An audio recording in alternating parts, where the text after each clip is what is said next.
Ibu-ibu sekalian, kita buka kembali kitab fikih kita.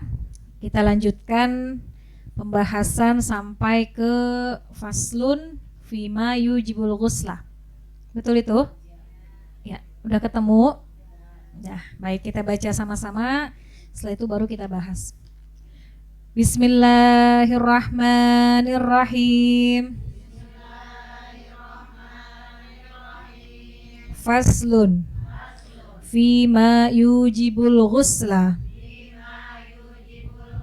walladhi yujibul ghusla sittatu asya'a salasatun tashtariku fiha ar-rijalu wan nisa'u wahiyya iltiqaul khitanaini wa inzalul mani wal mautu wa salasatun tahtas subiha an-nisa'u wahiyya al-haidu wan nifasu wal wiladatu. Wallahu a'lam bishawab. Satu pasal akan kita bahas hari ini. Silahkan satu orang baca. Setelah itu baru kita bahas bersama-sama. Ayo boleh depan belakang.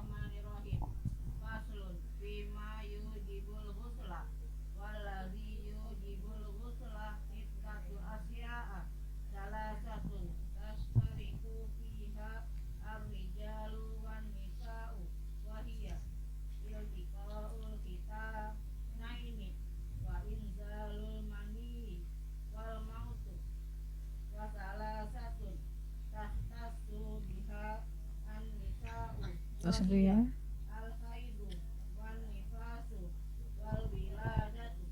Ya, Santi. Satu orang cukup ya. Insyaallah mewakili semua. Bismillahirrahmanirrahim. Ibu-ibu sekalian yang saya hormati, hari ini kita lanjutkan pembahasan tentang wajib mandi. Setelah terakhir pelajaran kita tentang yang membatalkan wudu kemarin. Faslun fima yujibul ghusla. Pasal yang mewajibkan seseorang mandi. Ibu udah mandi? Kali belum mandi ya Bu ya. Namanya hari Minggu kan kadang-kadang males mandi. Tapi alhamdulillah kita ibu-ibu biasanya mandinya gak cuma sehari sekali, gak cuma sehari 2 kali. Kadang abis masak gerah mandi, pulang ngaji gerah mandi, mau sholat mandi. Mandi ada 2. Mandi apa dan apa? Pagi dan sore. Mandi ada 2. Mandi ibadah sama mandi adah. Ada 2 macam. Mandi ibadah sama mandi adah. Apa itu mandi ibadah? Mandi ibadah itu ada 2 lagi. Ada yang wajib, ada yang sunnah. Itu ibadah. Kadang-kadang kita mandi ibadah niatnya sunnah, kadang-kadang niatnya wajib.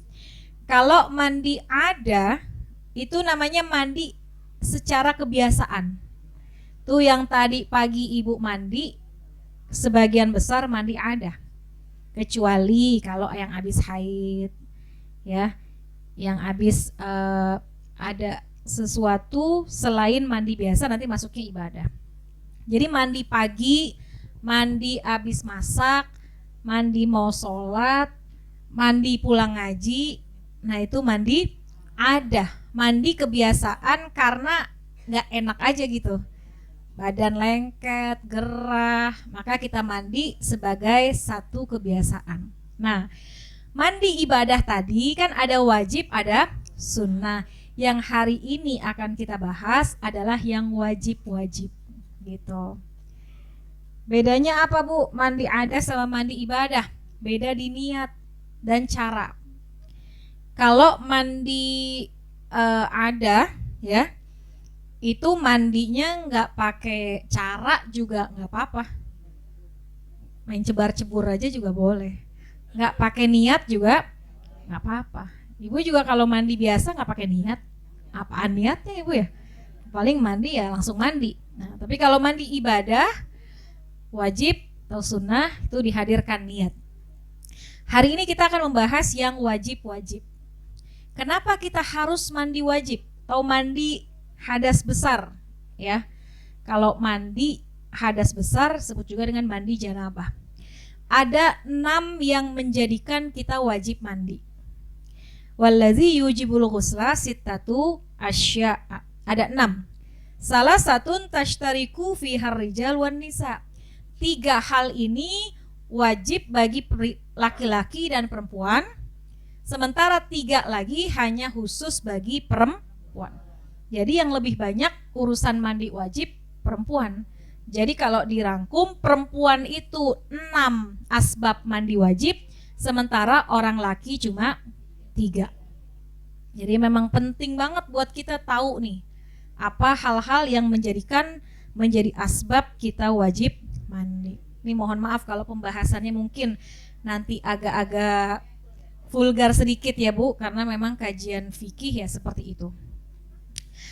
Ada 3 yang mencakup pria wanita. Pertama, iltiqaul khitanaini, bersetubuh perempuan dan laki-laki. Kita udah hampir kebanyakan udah menikah ya, mungkin Kabela doang di sini. Ya, udah pada nggak men katanya Bu. Udah lewat banget dong.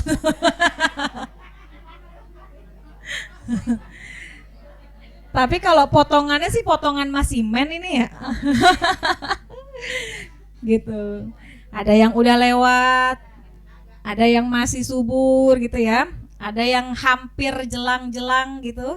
Nah, jadi yang pertama yang mencakup pria dan wanita wajib mandi kalau iltiqaul khitanaini, ketemu 2 yang dihitan. Artinya kemaluan laki-laki dan kemaluan perempuan. Bersetubuh pria dengan wanita, sekalipun tidak sampai keluar mani, gitu. Ini agak terbuka nih, nggak apa-apa ya. Jadi Ibu, kadang-kadang ada suami istri bersetubuh tapi nggak keluar mani, cuma ketemu doang, nengok doang, salaman doang, tuh istilah-istilahnya tuh, salaman, nengok, ya, berjumpa sebentar gitu, walaupun tidak sampai keluar mani, maka hukumnya wajib mandi. Itu yang pertama.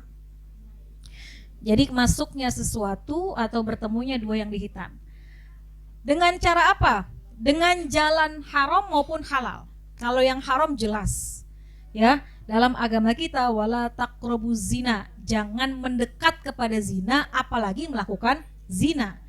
Artinya, nauzubillah, satu masa orang-orang melakukan perbuatan, ya, berhubungan suami istri, dia belum terikat dengan pernikahan, nauzubillah ya, Allah jauhkan anak-anak kita, itu pun tetap wajib mandi, baik dengan jalan haram ataupun dengan jalan halal. Dengan jalan halal maksudnya apa? Udah ada ikatan pernikahan, itu tetap wajib mandi. Yang kedua, baik lewat depan maupun lewat belakang. Emang ada yang lewat belakang? Ada. Sekalipun ya itu nggak wajar ya, nggak wajar. Itu baik lewat depan maupun lewat belakang. Yang ketiga, baik sesama manusia dengan manusia ataupun manusia dengan hewan. Jadi manusia sama manusia bersetubuh wajib mandi, atau manusia dengan hewan. Memang ada Bu manusia dengan hewan? Ada. Mungkin kalau di daerah kita masih sangat jarang banget. Tapi di luar negeri itu Bu, nauzubillah, saya pernah baca artikel gitu ya, orang berhubungan dengan binatang. Nauzubillah. Kayak apa, maaf ya kayak kucing, tuh anjing, itu ada yang mereka menikmati berhubungan dengan selain manusia, selain hewan. Ketika itu perbuatannya jelas dilarang, tapi manakala itu dilakukan maka pun wajib baginya mandi. Jadi baik kepada sesama manusia maupun kepada binatang. Nah, jadi kembali lagi, yang pertama adalah wajib hukumnya mandi ketika bersetubuh antara dua laki-laki, antara pria dengan wanita. Apa landasannya? Ada dalam hadis Bukhari Muslim, di sini nggak ada ya. Iza jalasa baina syu'abihal arba' summa jahadaha faqad wajaba alaihil ghusl. Itu hadis riwayat Bukhari Muslim. Kata Nabi, apabila duduk di antara 4 anggota tubuh wanita. Apabila orang laki duduk di antara 4 tubuh anggota perempuan. Apa 4 tubuh di sini? 2 paha dan 2 betis. Kalau laki-laki duduk di antara 4 anggota tubuh, kemudian digerak-gerakan. Ya ibu tahu lah ya, nggak usah ditafsirkan. Ya, wajaba alaihil ghuslu, maka wajib hukumnya dia mandi janabah. Dalam hadis lain, riwayat lain, wa illam yunzil, sekalipun nggak keluar mani. Jadi kalau main-main doang pun itu hukumnya wajib mandi. Itu yang pertama. Yang kedua, inzalul mani, keluar mani sekalipun nggak berhubungan. Jadi kalau yang pertama berhubungan walaupun nggak keluar mani wajib. Yang kedua keluar mani walaupun nggak berhubungan. Emang bisa keluar tanpa berhubungan? Buat orang laki mudah, buat kita orang perempuan rada susah. Perempuan itu Bu, kalau keluar mani itu perjuangannya itu harus lebih berat. Ya, saya pernah baca dari perspektif kedokteran itu, karena mani perempuan itu posisinya ya tidak serendah mani laki-laki. Jadi sehingga ketika keluar lebih mudah keluar bagi orang laki-laki. Nah, jadi keluar mani tanpa bersetubuh pun wajib hukumnya mandi. Dengan cara apa keluarnya? Dengan cara yang halal atau haram? Maksudnya apa yang halal atau haram? Ya ada, maaf ya, ada orang yang hobinya nonton blue film. Ibu tahu nggak blue film? Ya, film-film yang begitu. Itu kan secara hukum nggak boleh. Nggak boleh, karena yang kita lihat adalah aurat orang. Ya, tapi ada orang yang seperti itu akhirnya memancing dia untuk keluar mani. Itu dengan cara yang haram. Atau dengan cara yang halal. Dengan cara yang halal gimana? Ya begitu deh pokoknya. Ya ya, dengan cara yang halal, kemudian dia keluar mani, maka itu pun wajib mandi. Ya. Yang kedua, sengaja atau tidak. Maksudnya apa? Kalau sengaja jelas, misalnya melalui sebuah proses, misalnya suami istri, ya, kemudian melalui satu cara lah, kemudian keluar mani. Itu sengaja. Ataupun yang tidak sengaja. Apa contohnya tidak sengaja? Mimpi, ya, ada orang laki yang bermimpi kemudian pas bangun dia sudah keluar mani, maka itu pun yang bermimpi tanpa sengaja pun wajib hukumnya mandi, ya. Jadi halal atau haram, sengaja atau tidak, sadar atau tidak sadar, maka hukumnya tetap wajib mandi, gitu ya. Nah, gimana caranya kita mengenali ini yang keluar mani atau keputihan gitu ya, kan ada mani, ada mazi, ada wadi. Nah itu beda-beda. Kalau mani punya ciri Bu, keluarnya dengan hentakan. Kalau mani itu keluarnya dengan hentakan, langsung keluar. Dan maaf kalau misalnya keluar mani itu ada rasa kepuasan dalam hati, dalam diri. Itu ciri-ciri keluar mani. Tapi kalau wadi dengan mazi itu lain. Kalau mazi keluarnya kalau apa? Baik. Kalau wadi keluarnya itu kalau kita lagi capek.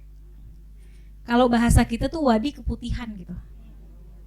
Ya, Kalau kita lagi ngerasa capek atau abis ngangkat berat tuh biasanya itu kita akan mudah keluar wadi. Wadi itu bahasa kitanya kayak keputihan. Ya, nggak wajib mandi tapi wajib istinja. Diganti tuh celana dalamnya, diganti keputihannya karena nggak boleh dibawa sop. Kalau mazi, ini kan mani ya kita bahas. Kalau mazi, dia itu merasakan hasrat seksual tapi nggak sampai puncak. Nah, keluarlah cairan itu namanya mazi. Jadi ada wadi, ada mazi, ada mani. Nah, yang wajib mandi hanya jika keluar mani. Kalau keluar wadi istinja, kalau keluar mazi istinja. Gitu ya. Nah, keluar mani cirinya yaitu keluar dengan hentakan. Masalah rasa gimana? Nggak bisa diceritain deh kalau rasa, ya. Masing-masing punya rasa yang berbeda-beda. Ya, jadi gitu. Nah, apa dalilnya? Dalilnya tentang inzalul mani ada dalam hadis. Ya, dalam hadis Bukhari Muslim, Ummu Salamah berkata, pada suatu masa Ummu Sulaim datang kepada Nabi dan bertanya, wahai Rasulullah, sungguhnya Allah tidak malu terhadap barang yang hak. Maksudnya mau bertanya kepada Nabi, apakah wajib bagi wanita bila ia mimpi disetubuhin? Jadi bersetubuh tapi dalam mimpi. Ummu Sulaim nanya kepada Nabi. Kata Nabi, ya, wajib mandi bila ia melihat air telah keluar. Gitu.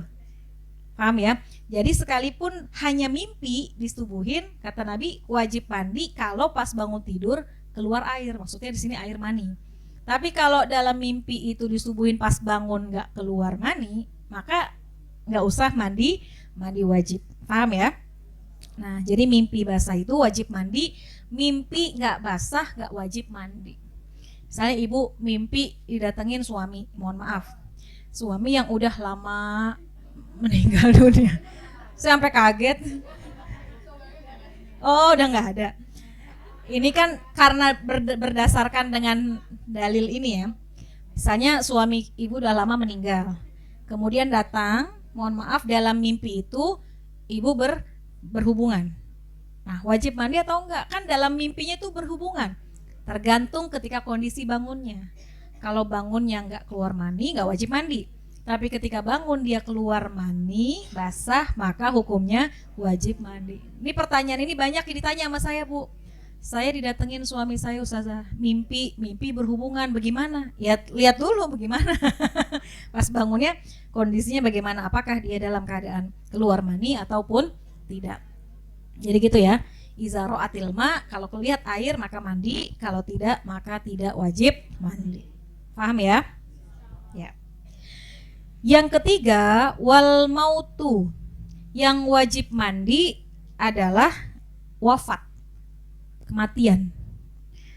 Siapa nih yang mandiin? Ya orang yang hidup. Kalau ini bukan dia suruh mandi sendiri, Bu. Orang yang meninggal dunia wajib dimandikan orang yang masih hidup, ya. Kecuali bagi orang yang meninggal yang nggak bisa dimandiin karena rusak anggota tubuhnya akibat korban tsunami, kebakaran, tabrakan, bom seperti yang terjadi di Palestina, itu nggak diwajibkan mandi. Tapi orang yang meninggal dalam keadaan yang normal karena sakit, ya, keadaan badannya juga masih utuh, maka wajib hukumnya dimandikan oleh orang yang masih hidup. Kenapa demikian? Karena pada satu masa putri dari Nabi meninggal dunia. Kemudian Nabi mengatakan mandikan ia. Jadi perintah untuk memandikan orang yang meninggal dunia. Dan yang perlu menjadi catatan Ibu, urusan mandiin jenazah, yang memandikan mayit ya harus yang mahram. Jangan merasa deket padahal bukan mahram ikut mandiin. Kita udah pernah bahas masalah mahram ya, Karomah? Udah belum ya di sini? Kalau nggak salah bulan kemarin ya, masalah wudhu tuh. Nah kan yang membatalkan itu bersentuhan kulit kepada yang bukan mahram. Kemarin kita bahas tuh, ada yang mahram mu'abbad, ada yang mahram mujamma. Kalau mu'abbad selamanya mahram karena keluarga, nasab, karena pernikahan, karena menyusui gitu ya. Nah, kemarin udah kita bahas. Jadi yang boleh memandikan mayit adalah yang mahram-mahram aja. Mahram itu ya misalnya ibu kita yang mandiin anak-anaknya gitu ya. Suaminya boleh nggak? Boleh. Tapi kalau udah ke samping itu jangan, sekalipun kita deket. Kalau misalnya kita nih ya yang mandiin ya saudara kita. Kalau ipar, nah ipar itu kan bukan mahram. Sekalipun pas hidup kita merasa deket gitu. Saya udah deket banget, udah kayak kakak, tapi ketika mandiin nggak boleh. Karena kalau mayit itu dimandikan kan dalam keadaan maaf ya, telanjang ya. Apalagi ketika disiram air dia akan menampakkan tubuhnya dan sangat riskan auratnya tersingkap ketika lagi mandiin jenazah walaupun ditutup. Maka ketika memandikan jenazah nih harus kita perhatiin yang boleh memandikan adalah yang mahramnya aja. Ya, yang mahramnya aja yang harus kita perhatikan. Nah, memandikan mayit ini juga menjadi wajib bagi mereka yang masih bisa dimandikan. Kalau buat yang udah tercecer bagian tubuhnya gitu ya, yang udah sulit dimandikan maka tidak wajib mandi. Juga bagi orang yang mati syahid. Mati syahid itu juga nggak usah dimandikan. Syahid ada berapa, Bu? Syahid ada 3.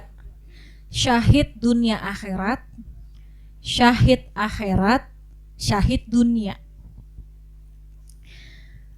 Mana yang masuk kepada syahid dunia akhirat?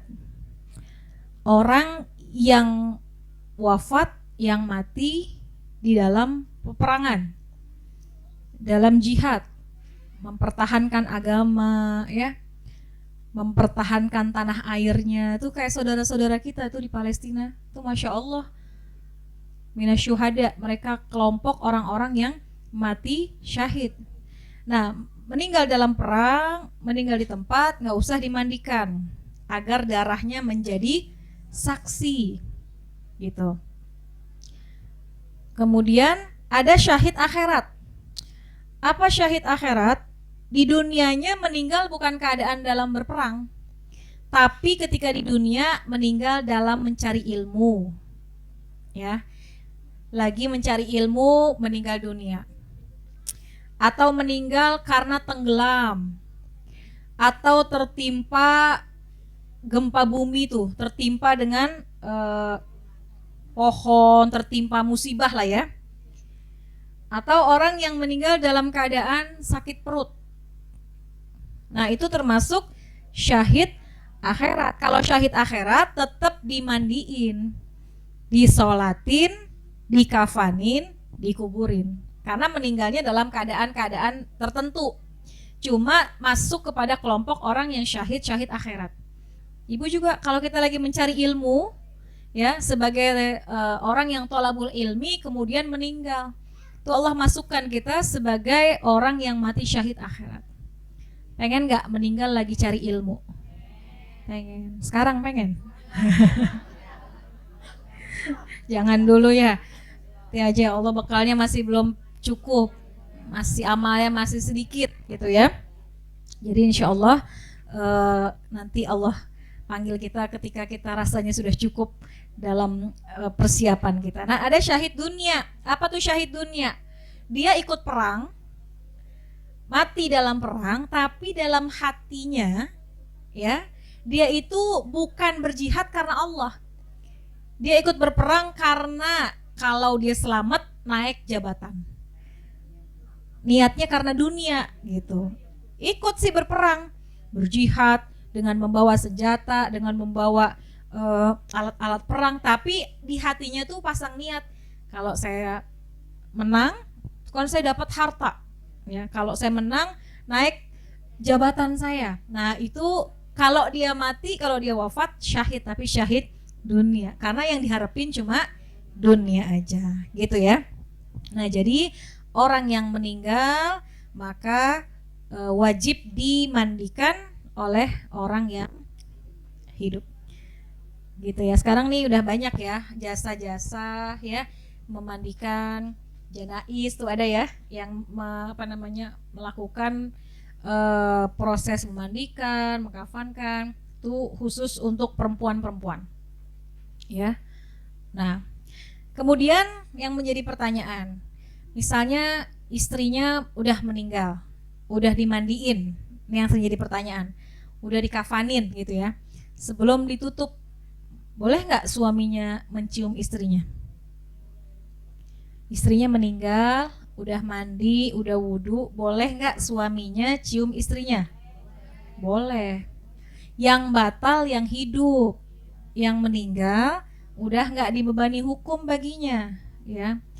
Kadang-kadang ada orang yang jangan dicium gitu, ntar batal. Kesian ya, itu kan kesempatan terakhir ya. Boleh dicium, cuma yang menyium yang batal. Tapi yang mayitnya ya udah nggak batal. Kasihan udah diwuduin katanya. Nah, jadi gitu ya. Nah, kemudian kalau misalnya kondisi ibu hamil, kemudian ternyata keguguran meninggal di dalam perut, kemudian keluar deh tuh, wajib nggak itu yang bayi itu dimandiin? Kalau keluarnya itu sudah dalam bentuk ya kurang lebih 6 bulan, 7 bulan, itu juga wajib dimandikan. Tentu caranya lebih berhati-hati ya, karena dia masih dalam bentuk yang sangat kecil gitu, berbeda dengan manusia yang udah sempurna gitu ya. Jadi kalau misalnya kurang lebih 6 bulan, 7 bulan yang kemudian dia keguguran meninggal dunia, maka juga wajib dimandikan. Itu ya. Itu 3 yang diwajibkan bagi laki-laki dan perempuan. Nah, 3 yang di bawahnya hanya khusus bagi perempuan. Wasalah satun tahtasu biha an-nisa'u, dan 3 ini dikhususkan bagi perempuan. Yang pertama al-haidu, setelah dia melewati masa haid. Haidnya udah kelar, maka wajib hukumnya dia mandi hadas besar. Masa haid itu Bu, minimal keluarnya berapa lama kalau haid? 1 hari 1 malam tuh haid. Maksimal berapa hari? 15 hari. Ada yang keluarnya 3 hari bersih, ada yang keluar 5 hari bersih, ada yang keluar 10 hari, ada yang keluar 15 hari. Jadi minimal 1 hari 1 malam, gak boleh lebih dari 15 hari. Nah, kemudian syarat darah haid itu dilalui dengan jarak suci minimal juga 15 hari gitu. Jadi misalnya kita suci tanggal 15 ya, maka 15 hari kemudian tanggal 30 kalau kita haid ya, setelah melewati 15 hari maka itu sudah dapat darah haid. Tapi kalau sucinya belum 15 hari, kemudian sudah keluar lagi, maka itu dipastikan darah istihadhah, darah penyakit gitu. Atau kita mens sudah 15 hari, hari ke-16 masih keluar, maka itu bisa dipastikan dengan darah istihadhah. Gitu ya. Jadi darah haid itu wajib mandi ketika darahnya sudah berhenti keluar. Nah, syaratnya apa lagi? Orang-orang yang masuk kepada kelompok orang yang haid minimal 9 tahun kurang 15. 9 tahun kurang 15 hari mengikuti tahun Hijriah. Ya. Atau kalau anak yang sampai usia 15 tahun belum haid, maka dia sudah dijatuhi hukum baligh gitu. Jadi minimal usia 9 tahun kurang 15 hari mengikuti tahun Hijriah. Tapi kalau sampai usia dia 15 tahun masih belum baligh, masih belum haid, atau laki-laki masih belum bermimpi, maka usia 15 tahun sudah dijatuhi beban hukum baginya. Gitu ya. Cuma kan kalau dulu anak-anak tuh haidnya tuh di usia 12 tahun gitu ya Bu ya. 13 tahun. Kalau sekarang anak-anak cenderung lebih cepat ya haidnya. Karena lingkungan berpengaruh juga, terus makanan yang dimakan. Tuh makanan sekarang kan banyak suntikan gitu ya. Maka itu juga mempercepat hormon tuh. Anak-anak sekarang 9 tahun, 10 tahun sudah masuk masa haid gitu. Nah, jadi haid itu gitu ya. Pertama, nggak boleh kurang dari 1 hari 1 malam. Nggak boleh lebih dari 15 hari. Darahnya harus dilalui masa suci 15 hari.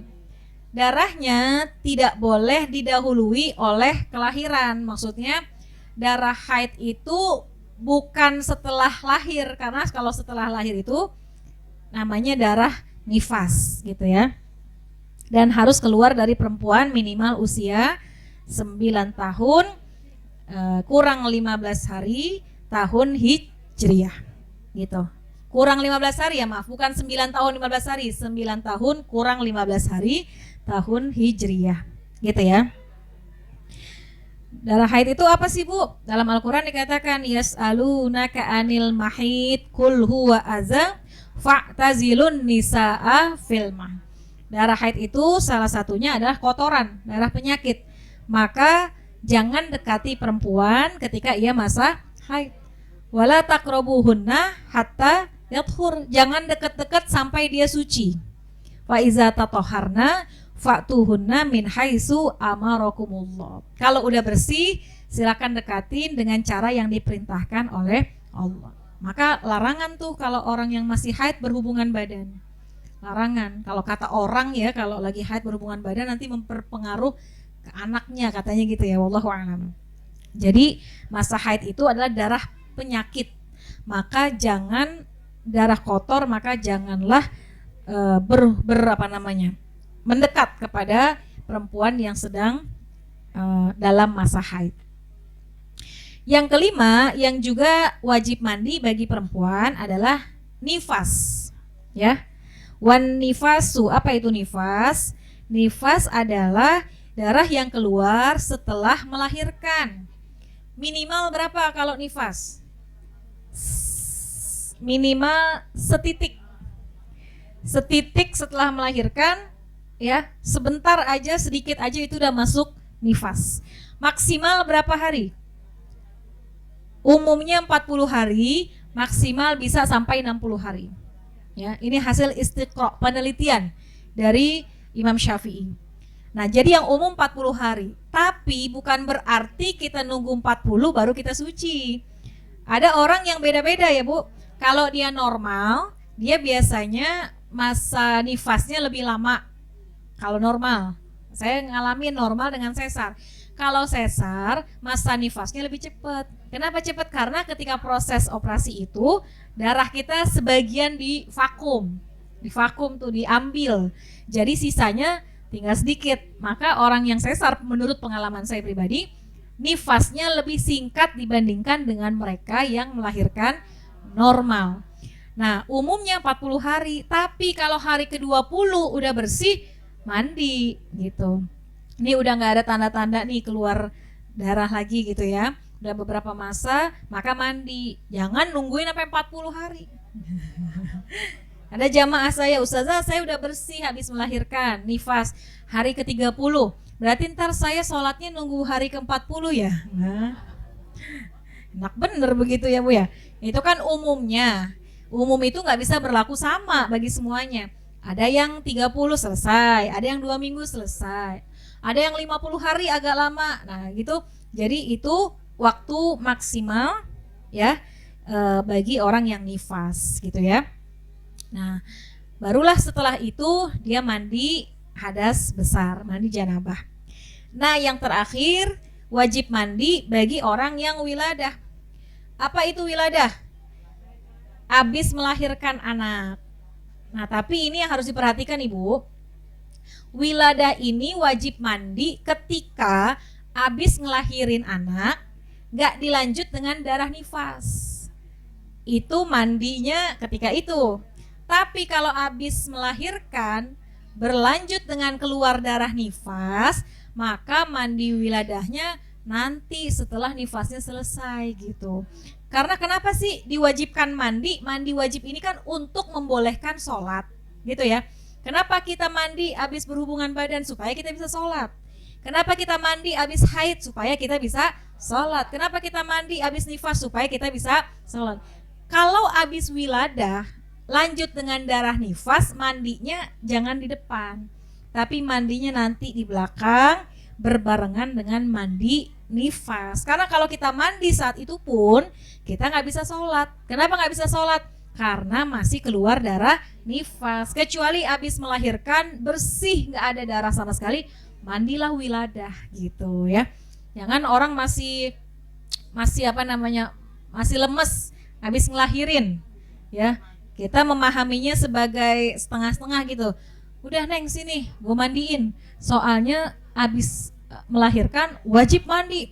Tuh anak kita masih pusing, masih gemeteran, sama ibu diguyur pakai air. Padahal dia masih keluar darah nifas ya. Jadi ini yang harus kita pahami ya. Nah, wiladah itu karena keluarnya bayi ya, yang keluar dari perut ibu. Baik yang keluar berupa manusia atau selainnya, itu juga wajib mandi ya. Ada catatan-catatannya ya. Jika habis melahirkan tidak lanjut dengan darah nifas, artinya darah wiladah doang, habis itu berhenti, maka sudah boleh dicampurin. Boleh, maksudnya boleh berhubungan badan. Cuma buat kita orang perempuan ya masa iya gitu ya Bu ya. Namanya juga baru melahirkan. Cuma kalau secara hukum kalau dia nggak keluar darah nifas boleh. Cuma kan alhamdulillahnya Bu, kita dikasih masa nifas ya. Tuh Masya Allah kalau kita berpikir Allah tuh kuasa banget. Habis melahirkan dikasih masa nifas 40 hari. Tuh lagi kita capeknya, lagi kita lemesnya, sel-sel di dalam badan kita terputus berapa ribu, yang terputus urat-uratnya. Ketika itu Allah berikan kita istirahat. Istirahat ketika udah mulai pulih 40 hari baru deh. Tapi misalnya pun setelah itu nggak keluar nifas, kalau mau bercampur pun boleh. Kata ibu, aduh. Gitu ya.